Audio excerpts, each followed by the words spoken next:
All right, guys, thanks for joining me. Melissa here. I am just getting home from a late night out. What was I doing tonight? So I was with a friend. I got bobby pins in my hair. My hair was like super staticky this morning. It was like flyaway hair. Um, so I was out with a friend.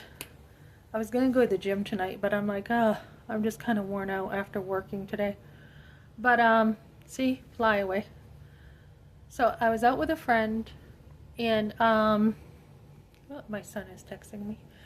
Okay, so I was out with a friend, and guys, it's really important to have women around you. As you pour into people, I still have my family I look after, and uh, you know, think of them. You want other people pouring into you, right? I had a lady once say to me, Melissa, you're busy taking care of your family, homeschooling. Who takes care of you? And I'm like, that's a good question. I just take care of myself. And she's like, but you want other people looking into your life and, taking care of you too. And I always have had mentors around me, guys. So it's not like I'm a lone ranger.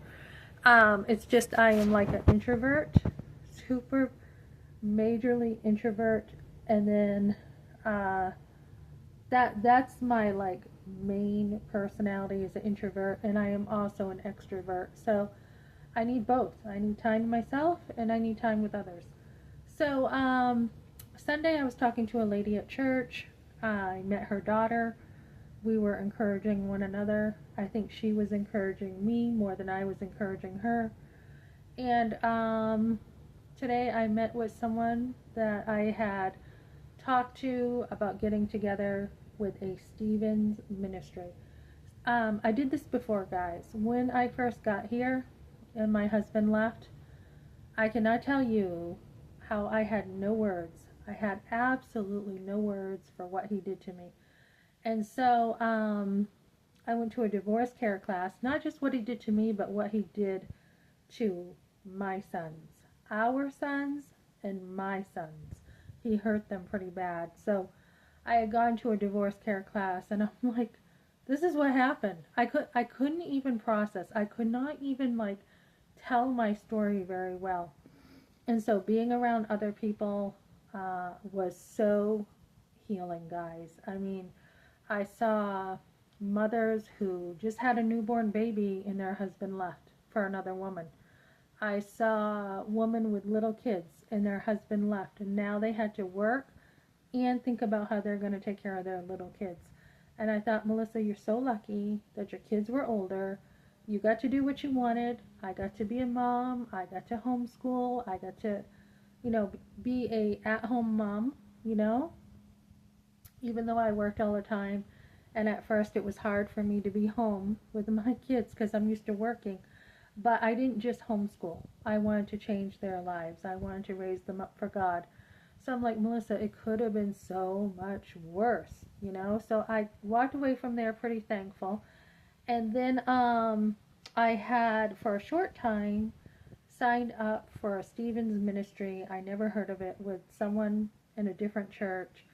And for the most part, it was pretty healthy. I only needed it for a short term. I was like, okay, I'm good. We're all good. And that's part of the Stephen ministry. It's just for as much time as you want, as short as you want, or as long as you want. You have somebody walk alongside you, same gender, somebody walk alongside you in life, go through stuff with you, listen to you, give you advice. Well, they can't really tell you what to do with your life, but they can help you think things out. So I met with this lady tonight. We went out for dinner.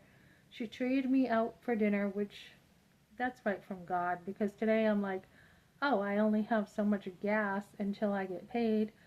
And so I guess, I'm just going to have to wait until I get home to eat because I don't have any money on me. And she actually took me out to eat, and then work today paid for our breakfast. They ordered Chick-fil-A, which was so nice. And so God just took care of me today. And so anyways, I'm like, I gotta save my money for gas. So God just took care of me. And so, anyways, this lady, what a gift.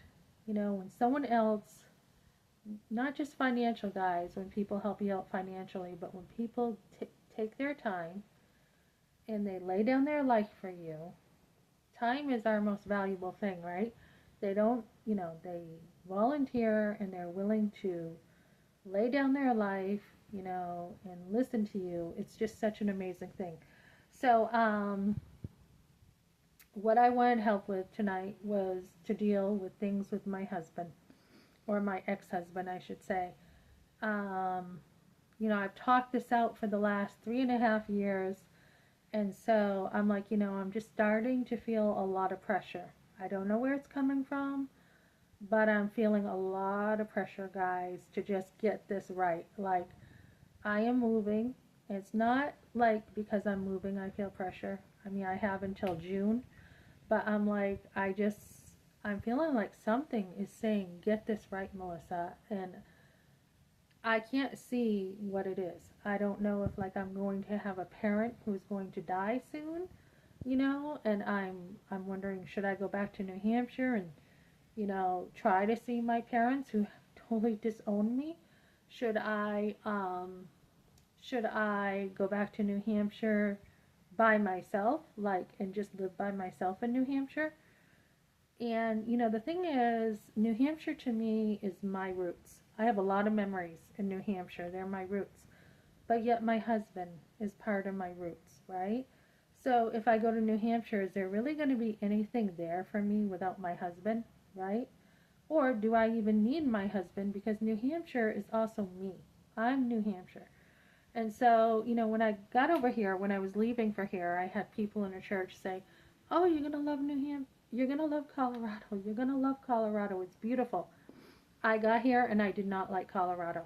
I did not. I was like homesick, super homesick. I missed New Hampshire. On top of going through a divorce, I absolutely missed New Hampshire. And then, I was going through a crisis with my divorce, so I couldn't even really enjoy Colorado. And it's just like now I'm starting to enjoy Colorado. Just like the last couple months, I've been enjoying it. And I'm not sad. I'm not in New Hampshire during the snow. But yeah, New Hampshire is something I've always known. So I do miss New Hampshire. I miss the beaches. And I'm like, Melissa, you could just go there. It's all familiar to you, and you could just enjoy New Hampshire yourself without your husband. If he's like whatever he's doing, I don't know. So I've got some decisions to make. I don't really want to be away from my kids. I love my kids. I don't really want to be away from my ex-husband. I love him. I'd like to work things out. And it's like now or never, pretty much. I mean, if I do not go to New Hampshire and see my husband, it's just going to be like, oh yeah, he was someone you used to know. You know what I mean? It's just going to be people harden their heart after years and years. So, yeah, so I'm just walking through this with her, and I want a lot of accountability right now in my life to look at everything and say, which direction do I take here? Not that she's going to give me the answers, but just a friend to listen. She's older than me. She has more experience than me. So um, that's what you want, ladies. Older women around you to help you out. Okay, thanks for joining me, guys.